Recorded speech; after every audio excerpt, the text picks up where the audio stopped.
So because of the weather forecast for today, a mix of rain and snow, there are concerns that there will be more flooding in the Ottawa area. And so right now we're joined by City Councillor Mark Taylor. He is the chairman of the Community and Protective Services Committee for the city. And he's going to be telling us a little bit more about what people around the city can do if they are in those areas that are vulnerable to flooding. So what's the first thing that people can do to mitigate flooding in their homes? The first thing, Lois, is make sure you're tuned into local media or at the City of Ottawa website to know if you're in a flood-prone area. So most folks know where they live, but it's not bad. There's an unpredictable mix of snow and rain coming. So know if you're in an area that's prone to flooding. That's step number one, and then know what to do. And that's really what we want to share with folks this morning. Okay. So say that they are watching those water levels rise in the area. Perhaps they're in Old Ottawa South. Right. They have items in their basement. They've seen the water seeping through. What's the first thing that they should be doing? Well, first step is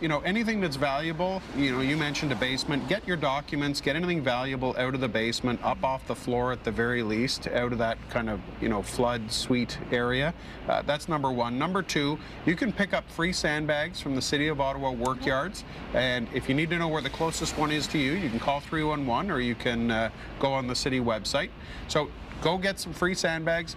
Put them around the foundation of your house. While you're outside, check all your downspouts, anything that drains water away from your property, and make sure that it's hooked up, it's not blocked. And then finally, most folks in areas like that have sump pumps in their basement, so make sure your sump pump is working, that your backwater valve, your check valve aren't obstructed in any way. That prevents water from coming back in. Perfect. And wherever your pump drains out, if it's possible for you to elevate that so that, if that goes underwater, or prevents it from going underwater so that it doesn't come back into your house. Right, and you mentioned sandbags, of course, and there are many yards around the city where people can go to get sandbags, get sand as well. Should they bring anything with them when they're going to collect those sandbags? Well, not bad to bring a shovel. I mean, if it's in a work yard, there are shovels available, but bring a shovel, bring some gloves, that kind of thing. Bring some plastic bags if you have a car or something like that, so that you don't muck up your car, type of thing.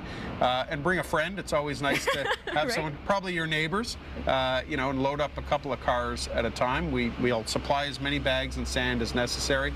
The one final thing we would say to folks in those areas is, be mindful of other public spaces. So, if there are places like city wading pools that are, currently empty, but those can back up with water if there's a flooding event. So be mindful of that if your kids are, heading out to the park, things like that.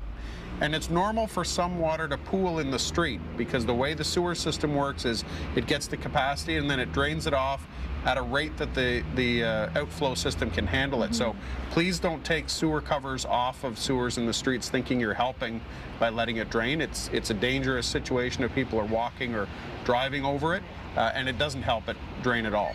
Okay, well, thank you so much. Thank you. Mark Taylor.